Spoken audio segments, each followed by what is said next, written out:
500 codos cuadrados, 8,3 millas de terreno consagrado, 90 cámaras alineadas con precisión matemática, 25 escalones ascendiendo hacia un punto invisible, un río que aumenta su caudal sin recibir una sola gota externa, un plano tan minucioso, tan obsesivamente medido, que durante más de 2600 años nadie ha podido construirlo.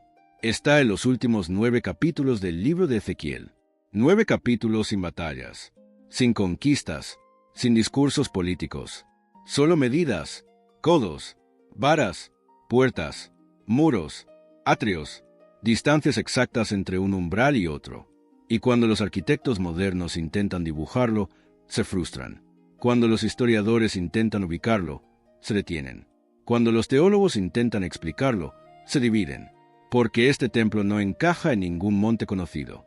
No cabe en Jerusalén antigua, no cabe en la topografía actual, no cabe en ningún plano geográfico estable. Entonces surge una pregunta incómoda. ¿Por qué Dios revelaría un diseño imposible? ¿Por qué dedicar 9 capítulos completos a describir algo que nunca fue construido? Esta no es una visión poética breve, es una inspección técnica, y cada detalle parece insistir en algo que todavía no entendemos. Para descubrirlo, debemos retroceder a uno de los momentos más oscuros de la historia de Israel. Jerusalén ha sido destruida. El templo de Salomón, centro espiritual durante 4 siglos, está en ruinas. El pueblo vive exiliado en Babilonia. Sin templo no hay sacrificios. Sin sacrificios no hay sistema visible de reconciliación. Sin ese sistema, el silencio parece absoluto. Pero Ezequiel no es un espectador cualquiera. Es sacerdote. Fue entrenado para ministrar en un templo que ahora no existe. Y antes de su caída, vio algo que nadie debería presenciar. La gloria de Dios retirándose. No fue instantáneo. Fue progresivo. Desde el lugar santísimo al umbral. Del umbral a la puerta oriental. Y de la puerta hacia el cielo. Ahora, 14 años después de la destrucción, en el año 25 del exilio, ocurre algo inesperado. Ezequiel es transportado en visión a la tierra de Israel, pero no a la Jerusalén que conocía. Es colocado sobre una montaña muy alta. Aquí aparece la primera anomalía. Jerusalén no posee una montaña así. El monte del templo es una elevación modesta. Sin embargo, en la visión, Ezequiel observa desde una altura dominante algo que parece una ciudad extendida. Pero no es una ciudad común. Es un complejo sagrado. Y allí lo espera una figura. Su apariencia es como bronce pulido. En su mano sostiene una vara de medir. No hay explicaciones largas. Solo una instrucción directa. Mira con tus ojos. Escucha con tus oídos. Presta atención a todo. Porque en esta visión, las medidas son el mensaje. La vara que sostiene no utiliza el codo común. Utiliza el codo largo. Una medida aproximadamente 15% mayor que la estándar. Mismos números. Edificio más grande. Desde el primer momento queda claro que este no es un simple proyecto de restauración. No es el templo anterior mejorado. Es algo distinto, algo que exige una escala diferente. Lo primero que se mide es el muro exterior. Una vara de grosor, una vara de altura, más de 3 metros de espesor. No es una cerca simbólica, es una frontera sólida entre lo común y lo consagrado. Aquí la arquitectura predica separación. Luego vienen las puertas. 3 principales, oriente, norte y sur. Cada una mide 50 codos de largo por 25 de ancho. En términos modernos, aproximadamente 26 metros por 13. Para entender la magnitud, hay que recordar algo. El lugar santo del templo de Salomón medía 40 codos por 20. Una sola puerta en la visión de Ezequiel es más grande que el santuario completo del templo antiguo. No estamos hablando de ampliación. Estamos hablando de otra dimensión. Cada puerta contiene 6 cámaras laterales. Espacios de inspección. Acceso controlado. La santidad no es improvisada. Las paredes están decoradas con palmeras talladas. En el antiguo cercano oriente, la palmera simbolizaba vida en medio del desierto. Abundancia donde parecía imposible. Edén insinuado en madera esculpida. Desde cualquier dirección, la experiencia es idéntica. No hay entrada secundaria con estándares reducidos. La simetría es absoluta. Y eso comunica algo profundo. No existen atajos hacia la presencia. Luego se revela otro detalle que muchos pasan por alto. El ascenso. Para entrar al atrio exterior, se suben 7 escalones. Para llegar al atrio interior, 8 más. Para acceder al edificio principal, 10 adicionales. 25 escalones en total. No se camina hacia el centro. Se asciende. Cada nivel restringe más el acceso. Cada altura aumenta la santidad. Entre la puerta exterior y el atrio interior hay 100 codos de distancia. Incluso después de entrar, aún estás lejos. La distancia enseña reverencia. El atrio interior es un cuadrado perfecto de 100 codos por lado. Geometría estable. Proporción exacta. Nada improvisado. En el centro está el altar. Sacrificio sigue presente. A pesar de la escala monumental, el sistema de adoración permanece tangible. Pero entonces llegamos al punto más desconcertante. El lugar santísimo. Un cubo perfecto de 20 por 20 por 20 codos. Decorado con querubines y palmeras. Pero sin arca. El objeto más sagrado de la historia de Israel no aparece. No hay menorá descrita. No hay mesa de los panes. No hay altar e incienso en los términos anteriores. Solo una mesa de madera mencionada brevemente. La ausencia pesa más que cualquier medida, porque el arca representaba la presencia localizada de Dios. En esta visión, la presencia no está contenida en un objeto. Más adelante veremos por qué. Pero antes debemos enfrentar otra imposibilidad. La geografía. El distrito sagrado alrededor del templo mide 25.000 codos por lado. Eso equivale a aproximadamente 13 kilómetros por 13. Más de 160 kilómetros cuadrados. La Jerusalén histórica ocupaba menos de uno. No existe montaña capaz de sostener eso. La topografía tendría que transformarse completamente.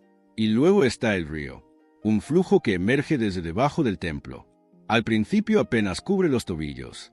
1000 codos más adelante llega a las rodillas. Otros 1000 a la cintura. Y luego se convierte en un río imposible de cruzar. Sin afluentes. Sin explicación natural.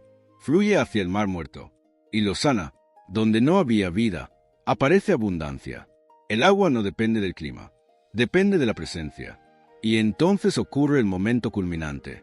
La gloria que se fue, regresa, desde el oriente. El sonido es como muchas aguas. La tierra resplandece. La gloria entra por la puerta oriental y llena el templo. Y una voz declara, este es el lugar de mi trono. Aquí habitaré para siempre. Para siempre, no temporalmente. No condicionalmente, permanentemente. Entonces surge la gran pregunta.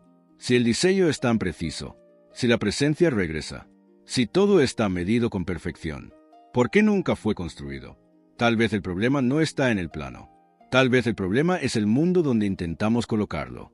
En el próximo capítulo exploraremos la interpretación que ha dividido a estudiosos durante siglos. ¿Es un templo literal futuro? ¿O es la representación de una realidad más grande que arquitectura? Si el diseño es tan preciso, si las medidas son tan exactas, si la gloria regresa con tal intensidad, ¿por qué nadie lo construyó? Esa pregunta ha dividido a intérpretes durante siglos. Algunos afirman que este templo será edificado literalmente en el futuro. Un reino venidero, una tierra transformada, una geografía reconfigurada. Otros sostienen que la visión no debe leerse como arquitectura física, sino como un retrato simbólico de una realidad espiritual definitiva. Pero antes de elegir un lado, debemos observar algo esencial. Ezequiel no presenta la visión como metáfora. No dice, vi algo parecido a un templo. Dice, mide esto, cuenta aquello. Anota la distancia exacta. El nivel de detalle es técnico. Puertas con dimensiones repetidas. Atrios perfectamente cuadrados. Cámaras específicas para sacerdotes. Áreas asignadas para funciones concretas. No es poesía breve, es inspección estructural. Sin embargo, cuando intentamos superponer el plano sobre Jerusalén actual, todo colapsa. El distrito sagrado de 25.000 codos por lado exige una extensión que simplemente no existe, ni en la antigüedad, ni en el presente. Algunos estudiosos han señalado textos proféticos que hablan de una transformación topográfica futura. Un valle que se abre, una elevación que cambia. Una región que se aplana. Si eso ocurriera, el espacio sería posible. Pero incluso si la geografía cambiara, queda otra tensión. La ausencia del arca. En la tradición israelita, el arca era el centro del centro. Representaba el trono invisible, la misericordia, la alianza. Sin arca, el templo parecía incompleto. Sin embargo, en la visión de Ezequiel, el lugar santísimo no está vacío. Está lleno. La gloria lo invade todo. Ya no se concentra en un objeto. Se expande por el espacio completo. Esto sugiere algo radical. El símbolo ya no es necesario cuando la realidad está presente. Si el arca representaba presencia localizada, aquí la presencia es total, no limitada, no contenida, no encapsulada. Eso cambia la función del templo, porque el templo siempre fue el punto de encuentro entre cielo y tierra, un espacio donde lo divino tocaba lo humano. Pero en esta visión, la separación parece disminuir progresivamente. El río que fluye desde el santuario no solo permanece dentro del complejo, sale, avanza, transforma el entorno, lleva vida a lo que estaba estéril.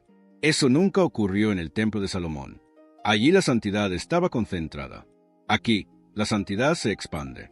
Ese detalle es crucial, porque sugiere que este plano no es simplemente un edificio más grande. Es un modelo de restauración global. La presencia no solo regresa, se desborda. El agua que sana al mar muerto es más que un fenómeno físico. Es una declaración. Donde la presencia fluye, lo estéril revive. Y eso nos lleva a una posibilidad profunda. Tal vez el templo no fue construido porque su cumplimiento no pertenece a una etapa intermedia. Tal vez pertenece a la culminación. En la visión final del libro de Apocalipsis, se describe una ciudad donde no hay templo. ¿Por qué? Porque la presencia misma lo llena todo. Eso conecta con Ezequiel. Aquí vemos el proceso. La presencia regresa. La santidad se expande. El río transforma. Pero aún hay estructura. Aún hay muros. Aún hay medidas. Es como si la visión estuviera entre dos mundos. No es el pasado restaurado. No es todavía la eternidad consumada. Es transición. Y aquí aparece otra observación inquietante. En el templo de Ezequiel, el príncipe tiene un rol específico. No es llamado rey. Tiene responsabilidades limitadas. No invade funciones sacerdotales. No centraliza todo el poder. Eso contrasta con la historia anterior de Israel, donde la mezcla de autoridad política y religiosa produjo tensiones. Aquí el diseño separa funciones con claridad. Orden perfecto. Equilibrio estable. Es como si el plan anticipara una sociedad restaurada, donde cada rol opera sin corrupción ni rivalidad. Todo funciona con armonía estructural. Eso también apunta a una realidad futura ideal. Pero aún queda la pregunta central.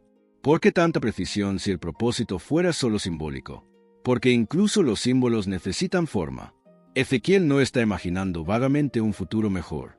Está mostrando proporciones, geometría, simetría, escala. Y esa escala es deliberadamente mayor que todo lo anterior. Las puertas superan al templo antiguo. El distrito supera a la Jerusalén histórica. El río supera las leyes naturales. Todo es más grande, más amplio, más profundo, como si la visión estuviera diciendo: lo que viene no será una repetición, será superación. Y sin embargo, hay algo todavía más personal. Porque si el templo es el lugar donde Dios habita, entonces la pregunta no es solo geográfica, es relacional. Donde habita ahora, si la gloria puede llenar un espacio sin depender de un objeto, ¿podría llenar algo más que piedra? Ezequiel estaba viendo más que arquitectura. Estaba viendo la intención permanente de Dios de estar presente, no distante, no intermitente, no condicionado, presente. Y si el plano exige una tierra transformada, tal vez también exige personas transformadas, porque la santidad escrita no tolera superficialidad. Cada escalón ascendido implica preparación. Cada puerta atravesada implica reverencia. Cada distancia recorrida implica conciencia. Este no es un acceso casual, es un acceso consciente. En el próximo capítulo exploraremos el significado del río con mayor profundidad, porque ese río es la clave que conecta arquitectura con transformación. Y cuando entendamos su dirección, comprenderemos por qué este templo no solo apunta hacia el futuro del mundo, sino hacia el interior del ser humano. Todo en la visión es impresionante. Los muros, las puertas, la escala, la simetría, pero nada es tan desconcertante como el río. Ezequiel es llevado nuevamente hacia la entrada del templo. Allí observa algo casi imperceptible. Agua, no un torrente, no una cascada, un hilo, brota desde debajo del umbral, en el lado sur del altar. No hay explicación geológica, no hay manantial visible, no hay acumulación previa. Simplemente emerge. El guía comienza a medir. 1000 codos. El agua llega a los tobillos. Otros 1000. Ahora llega a las rodillas. Otros 1000. Sube hasta la cintura. 1000 más. Es un río imposible de cruzar. Aquí hay algo profundamente extraño. En la naturaleza, los ríos crecen porque reciben afluentes. Se alimentan de lluvias. Se expanden por acumulación. Este río no recibe nada. Y sin embargo aumenta. Eso desafía la lógica hidráulica. Pero la visión no está interesada en hidrología. Está interesada en origen. El río no depende del entorno. Depende del santuario. No fluye hacia el templo. Fluye desde él. Y su dirección es significativa. Corre hacia el oriente. Hacia la región árida. Hacia el Arabá. Finalmente llega al Mar Muerto. El lugar más bajo de la Tierra. Uno de los cuerpos de agua más salinos del planeta. Un ecosistema donde la vida es mínima. Y cuando el río entra en sus aguas, sucede lo impensable. Las aguas son sanadas. La salinidad disminuye. La vida aparece. Peces en abundancia. Pescadores a lo largo de la orilla. Árboles en ambas riberas con fruto constante. Hojas que no se marchitan. Fruto que no se agota. El texto insiste en que cada mes producen cosecha. 12 ciclos continuos. La imagen es clara. Donde fluye la presencia, lo estéril revive. Pero aquí hay un detalle que muchos pasan por alto. El río comienza como algo pequeño, casi insignificante. No arrasa desde el inicio. Crece progresivamente. Eso sugiere expansión intencional. No explosión repentina. Transformación gradual. Y eso conecta con un patrón más amplio en la escritura. Lo divino a menudo inicia en forma modesta. Una promesa pequeña. Un remanente reducido. Una voz en el exilio. Pero cuando la fuente es correcta, el impacto se multiplica. El río no necesita ayuda externa, porque su origen no es terrestre. Brota del lugar donde la gloria habita. Y aquí el simbolismo se intensifica. El templo representa el punto de encuentro entre cielo y tierra. Si desde ese punto fluye vida hacia lo más bajo, entonces el diseño no es estático. Es expansivo. No está centrado en mantener santidad encerrada. Está enfocado en extender restauración. Eso contrasta con el templo anterior. En el sistema antiguo, la santidad estaba concentrada. La separación era estricta. La distancia era dominante. Aquí aún hay separación, aún hay escalones, aún hay muros. Pero el flujo sale. No se queda. Eso cambia la dinámica, porque implica que el propósito final no es aislar lo sagrado, es transformar lo común.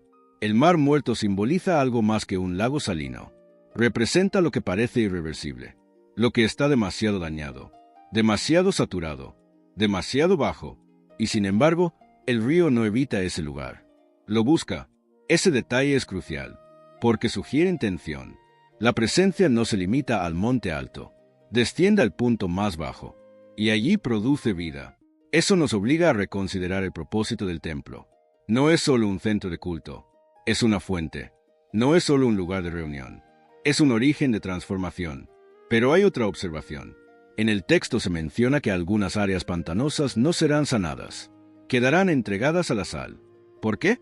Porque incluso en la visión de restauración, hay espacios que permanecen fuera del flujo.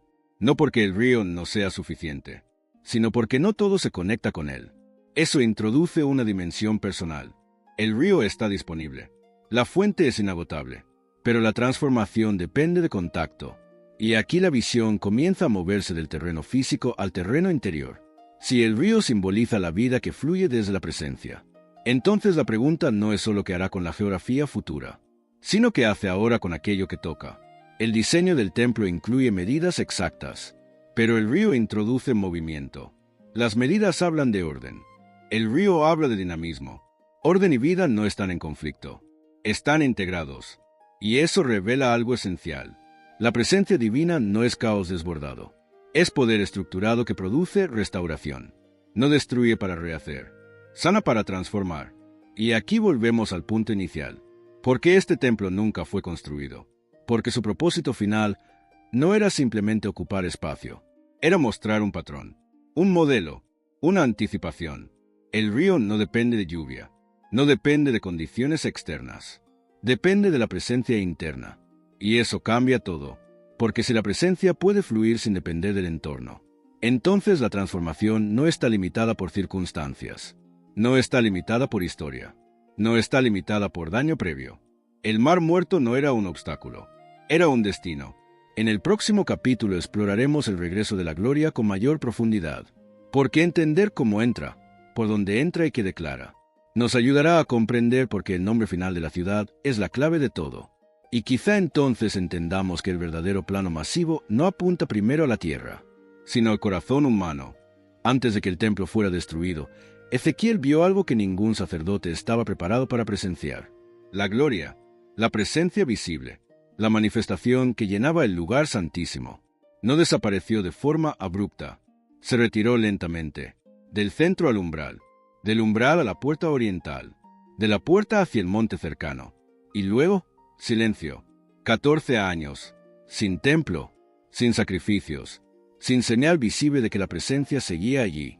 Ese recuerdo convierte el capítulo 43 en uno de los momentos más intensos de toda la visión. Ezequiel es llevado hacia la puerta oriental, la misma puerta por donde vio salir la gloria. Y entonces sucede. Desde el oriente viene algo. El texto dice que el sonido era como el estruendo de muchas aguas. No es un susurro, no es una insinuación, es fuerza. La tierra resplandece, la atmósfera cambia, la gloria del Dios de Israel regresa. Entra por la puerta oriental, la misma por donde se fue. Ese detalle no es casual. La salida tuvo dirección, el regreso también. La gloria llena el templo, no parcialmente, no gradualmente, lo llena por completo. Ezequiel cae rostro en tierra. No hay discurso largo, no hay explicación técnica, solo presencia. Y entonces una voz habla desde el interior: este es el lugar de mi trono, este es el lugar de la planta de mis pies. Aquí habitaré para siempre. Para siempre. Esa palabra redefine todo lo anterior. El templo de Salomón no fue permanente. La presencia se retiró. La historia mostró que la infidelidad podía provocar distancia. Pero aquí la declaración es distinta. No habla de condición, habla de permanencia. Eso plantea una pregunta profunda. ¿Qué cambió? ¿Por qué esta vez sería diferente? El diseño del templo ya sugería algo mayor. Las medidas más grandes, la ausencia del arca, el río que transforma. Ahora la declaración confirma la intención. La presencia no es provisional, es definitiva. Y aquí ocurre un giro importante. Después de la declaración, el templo es medido nuevamente, como si la permanencia exigiera precisión. No es emoción descontrolada, es estabilidad estructurada. El regreso de la gloria no elimina el orden, lo confirma. Pero hay un detalle adicional. Después de que la gloria entra, la puerta oriental queda cerrada. No se usa como entrada común, porque por ella pasó la presencia. Se convierte en recordatorio permanente. No es puerta de tránsito, es monumento. Eso comunica algo poderoso. La presencia no es rutina, es evento irreversible. Y sin embargo, aunque la puerta permanece cerrada, el río sigue fluyendo. La presencia no está atrapada dentro, se expande hacia afuera. Eso crea una tensión hermosa. Hay reverencia hacia el punto de entrada, pero hay movimiento hacia el mundo. La gloria no es estática, es fuente activa. Y aquí debemos observar otro elemento que muchos pasan por alto: la reacción de Ezequiel. Cae rostro en tierra, no analiza, no calcula, no compara planos. Se rinde, porque cuando la presencia es real, la teoría se vuelve secundaria. Eso nos lleva a una dimensión personal inevitable. Si el templo representa el lugar donde Dios habita, y si la presencia ya no depende de un arca, y si la gloria llena completamente el espacio, entonces la pregunta ya no es solo histórica o profética, es relacional. Donde habita ahora, la visión de Ezequiel no termina con medidas, termina con un nombre. Pero antes de llegar a ese nombre, debemos considerar algo más. El templo no solo es más grande, es más inclusivo en su alcance. El río sale, la santidad se expande, la presencia declara permanencia. Eso sugiere que el propósito final no era simplemente restaurar Israel a su estado anterior, era superar el modelo anterior, no volver al pasado, ir más allá. El templo antiguo fue glorioso, pero este es más grande. El sistema anterior fue funcional, pero este es más profundo. La presencia antes habitaba entre querubines sobre un arca. Aquí habita sin intermediarios físicos. Eso transforma la comprensión de acceso. Ya no se trata de acercarse a un objeto sagrado. Se trata de responder a una presencia viva. Y si la presencia declara que permanecerá para siempre, entonces la distancia anterior no era el destino final, era parte del proceso. En el próximo capítulo exploraremos el nombre final de la ciudad. 4 palabras en hebreo que resumen todo el plano, todo el río, toda la gloria. Porque en ese nombre se encuentra la clave que explica por qué este templo es demasiado masivo para el mundo actual. Y quizá descubramos que la verdadera expansión no es solo geográfica, es existencial. Después de las medidas, después de los muros gruesos y las puertas monumentales, después del ascenso de 25 escalones, después del río que sana lo que parecía irreversible, después del regreso de la gloria, la visión concluye con un detalle que parece simple, pero no lo es. Un nombre. El último versículo del libro declara cómo será llamada la ciudad desde ese día. 4 palabras en hebreo. Chama. El Señor está allí. No, el Señor estuvo allí. No, el Señor visitó. No, el Señor prometió. Está presente, activa, permanente. Ese nombre resume todo el plano, porque el propósito del templo nunca fue impresionar con dimensiones. Fue asegurar presencia. Las medidas no eran obsesión arquitectónica, eran declaración de intención. Cada codo más largo, cada proporción aumentada, cada espacio ampliado, todo señalaba algo mayor que piedra. Señalaba permanencia. Si el templo anterior podía ser destruido, si la gloria podía retirarse, si la presencia podía parecer distante, entonces el corazón del pueblo siempre viviría con una inseguridad silenciosa. Y si vuelve a irse, pero aquí la declaración cambia el tono de la historia. El Señor está allí. No es solo descripción geográfica, es estabilidad relacional. La presencia no depende de la fidelidad humana fluctuante, no depende de estructuras políticas, no depende de poder militar, depende de decisión divina, y esa decisión es habitar. Aquí surge una revelación profunda. El templo era masivo porque la intención era definitiva. No se trata de un santuario temporal, se trata de un hogar permanente, y eso transforma cómo entendemos cada elemento anterior. Las puertas gigantes no eran exageración, eran preparación para una gloria mayor. Los muros gruesos no eran exclusión, eran protección de algo irreversible. El río que fluye no era fenómeno extraño, era consecuencia natural de presencia estable, porque donde Dios permanece, la vida no se agota. Pero ahora debemos enfrentar la implicación personal. Si el nombre final es el Señor está allí, ¿dónde es allí? En la visión es la ciudad restaurada. En la interpretación futura puede ser una tierra transformada. Pero en la revelación progresiva de la Escritura aparece algo aún más radical. La idea de que el verdadero templo no es solo estructural, es personal. El apóstol Pablo escribe que el cuerpo humano puede ser templo del Espíritu. Eso no elimina la visión de Ezequiel, la amplía. Si la presencia ya no depende de un arca, si ya no está limitada a un punto geográfico, entonces el principio del plano masivo se traslada, no para reducirlo, sino para interiorizarlo. El mismo patrón permanece. Separación entre lo común y lo sagrado. Ascenso progresivo. Preparación consciente.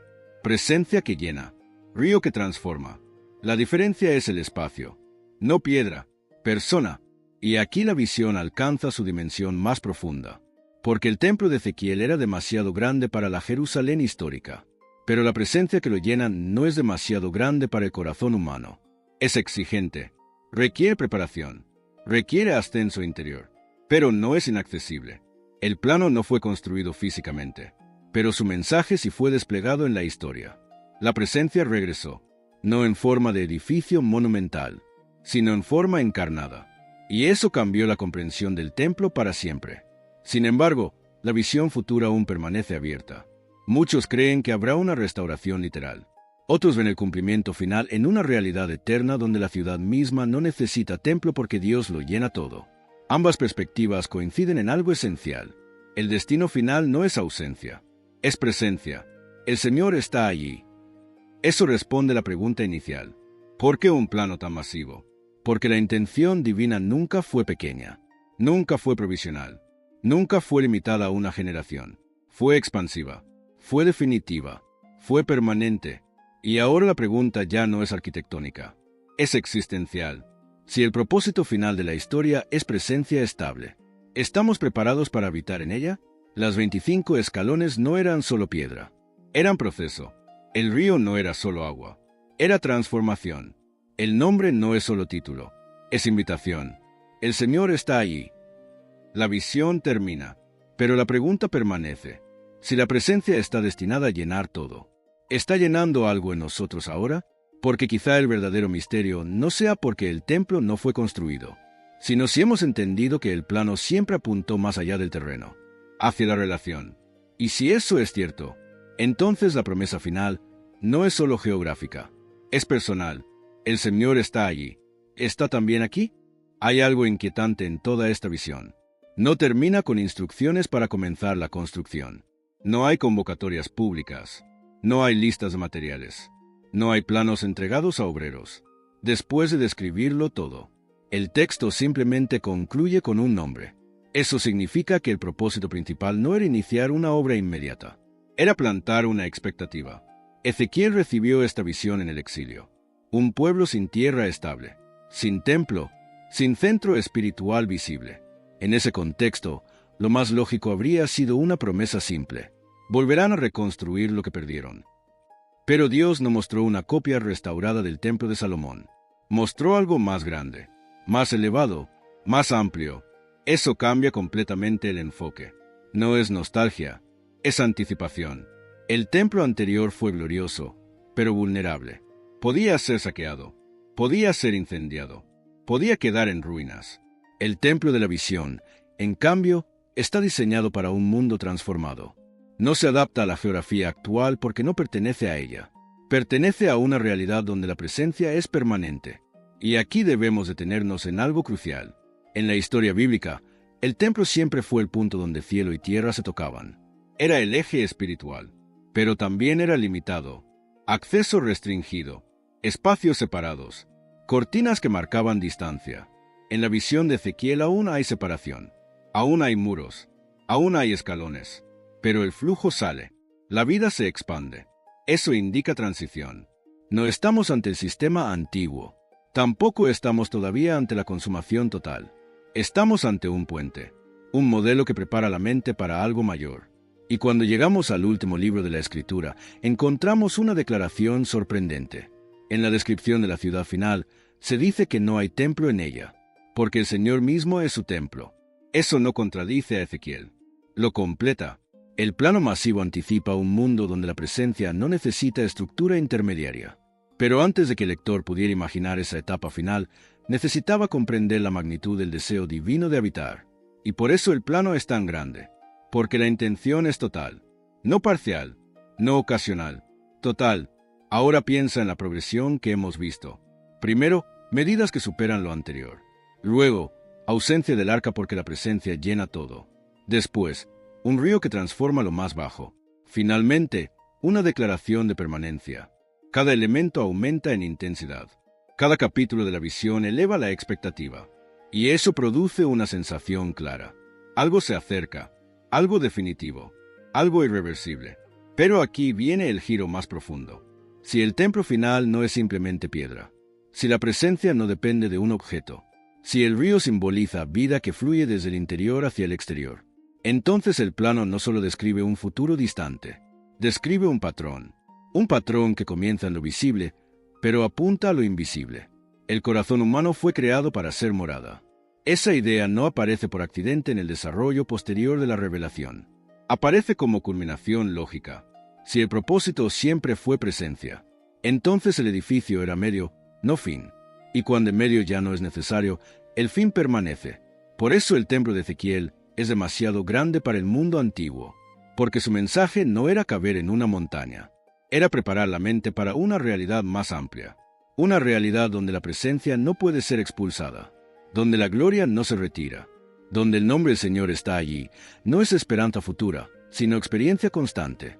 Y aquí el video llega a su punto más personal, porque hemos analizado medidas, hemos comparado dimensiones, hemos estudiado simbolismos, pero todo converge en una pregunta silenciosa. Si Dios diseñó algo tan masivo para habitar con su pueblo, ¿qué dice eso sobre su intención hacia nosotros? No diseñó un espacio reducido. No planeó una presencia mínima. No buscó visitas ocasionales. Diseñó permanencia. Y si la presencia desea habitar, la preparación no es arquitectónica, es interior. Los 25 escalones se convierten en metáfora de crecimiento. Los muros se convierten en separación consciente de lo que contamina.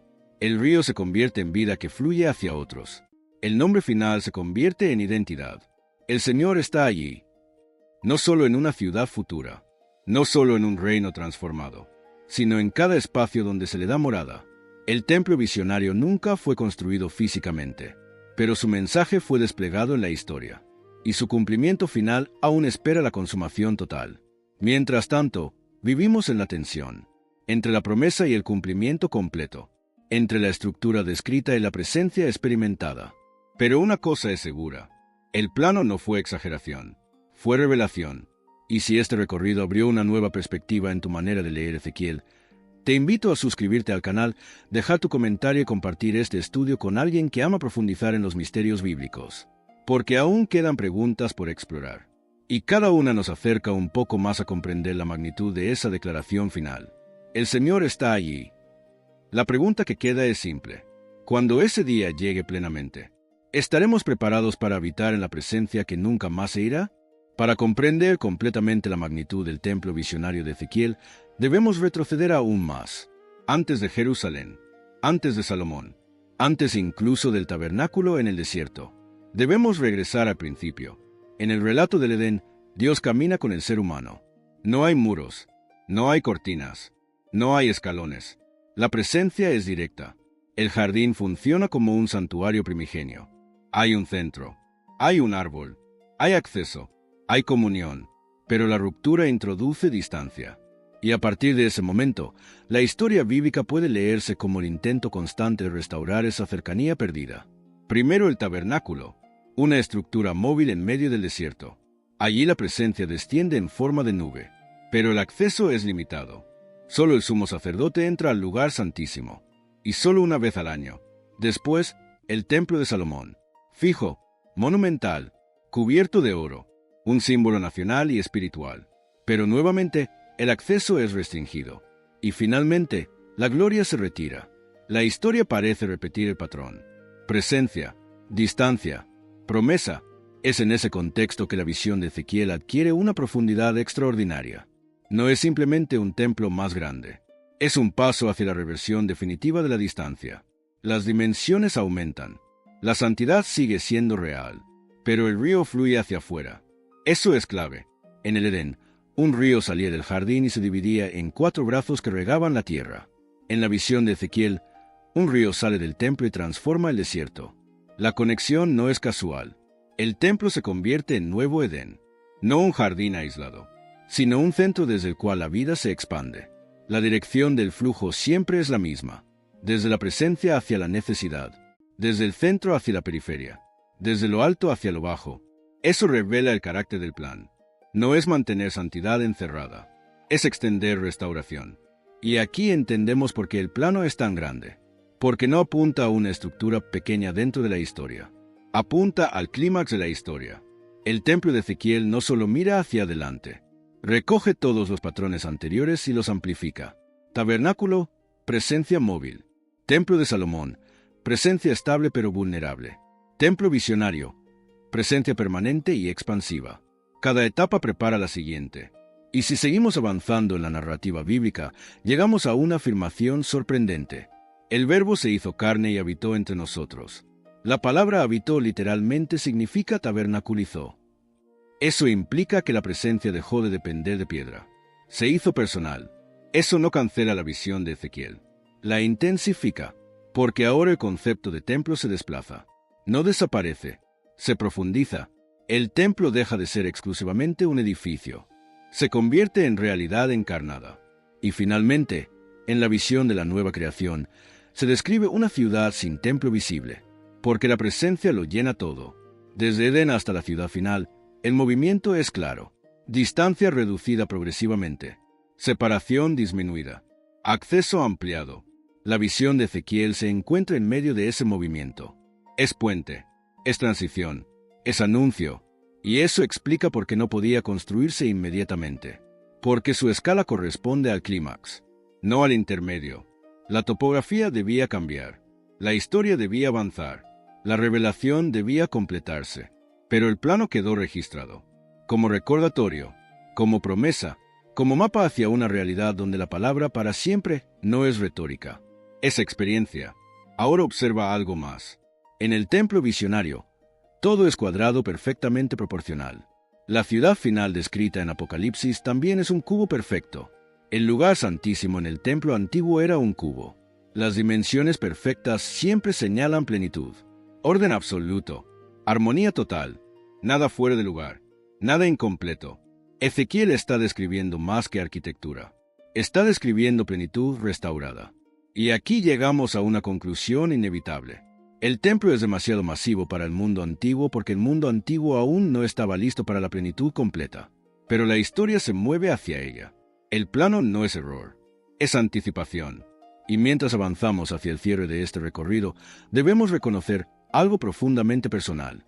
Si la presencia siempre buscó restaurar lo que se perdió en el Edén, si el movimiento siempre fue reducir distancia, entonces la invitación sigue abierta. El templo final no será simplemente un lugar para observar, será un espacio para habitar.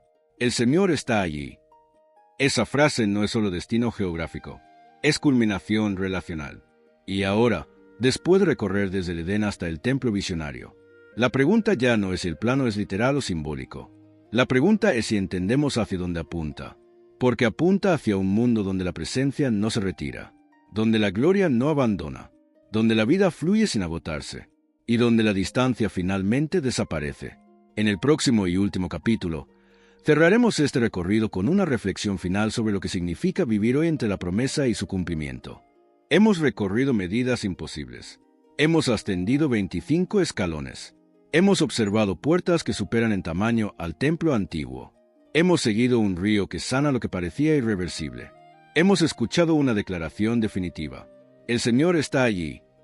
Y ahora llegamos al punto donde la historia deja de ser solo análisis, porque la visión de Ezequiel no fue dada para satisfacer curiosidad arquitectónica. Fue dada para sostener esperanza en medio del exilio. Ese detalle es fundamental. El pueblo que recibió esta visión no estaba en una Jerusalén restaurada. Estaba en Babilonia, lejos, desarraigado, con memoria de gloria pasada y realidad de pérdida presente. Y en ese contexto, Dios no mostró ruinas reconstruidas. Mostró algo mayor que lo que habían perdido. Eso cambia la perspectiva del sufrimiento. Porque cuando todo parece reducido, Dios revela expansión. Cuando el presente parece pequeño, Él muestra algo masivo. Cuando el exilio produce sensación de abandono, Él declara permanencia. El Señor está allí.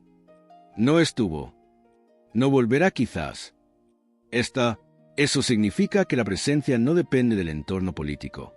No depende de estabilidad cultural. No depende de estructuras visibles. Depende de decisión divina. Y esa decisión es habitar. Aquí es donde la visión toca nuestra realidad. Vivimos en un mundo donde la presencia no es siempre evidente, donde la historia parece fragmentada, donde la esperanza puede sentirse lejana. Y sin embargo, el plano permanece registrado, como recordatorio de que la historia no termina en ruinas, termina en plenitud. El templo de Ezequiel es demasiado grande para el mundo antiguo porque el mundo antiguo era provisional, pero la promesa no lo es. La promesa es definitiva, y eso nos coloca en una posición única. Vivimos entre el plano y su cumplimiento total, entre la visión y la consumación, entre el anuncio y la experiencia plena. Eso exige algo de nosotros, no construcción física, sino preparación interior. Los 25 escalones se convierten en proceso de crecimiento. Las puertas monumentales se convierten en recordatorio de reverencia. El río que fluye se convierte en modelo de vida que transforma a otros. Y el nombre final se convierte en identidad. El Señor está allí. Imagina por un momento lo que significa una realidad donde la presencia no se retira, donde no hay temor de abandono, donde la gloria no depende de fidelidad fluctuante humana. Eso es lo que la visión anticipa. Y eso es lo que sostiene al creyente en el presente. No estamos esperando restauración frágil. Estamos avanzando hacia permanencia. No estamos esperando repetición del pasado. Estamos avanzando hacia superación del pasado. Y aquí está el punto más profundo de todo este recorrido. Dios no diseñó un templo masivo porque ama la arquitectura. Lo diseñó porque ama la cercanía. El tamaño comunica intensidad e intención. No fue un plano exagerado. Fue una promesa ampliada. Y cuando el texto termina con "El Señor está allí", no está describiendo solo ubicación. Está describiendo relación restaurada, presencia constante, comunión definitiva. Así que la pregunta final no es técnica. No es si las medidas son literales o simbólicas. Es si estamos viviendo conscientes de la dirección hacia la cual se mueve la historia. Porque si la meta es presencia permanente, entonces cada día es preparación. Cada decisión es escalón. Cada acto de fidelidad es avance hacia esa ciudad cuyo nombre declara lo que todos anhelamos. El Señor está allí. Si este recorrido te ayudó a ver la visión de Ezequiel con una profundidad nueva, te invito a suscribirte al canal, dar like y compartir este estudio con alguien que busca comprender más profundamente las Escrituras. Y quiero dejarte con una última reflexión.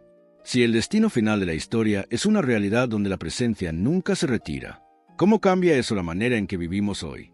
Déjalo en los comentarios, porque el plano fue revelado hace más de 2600 años.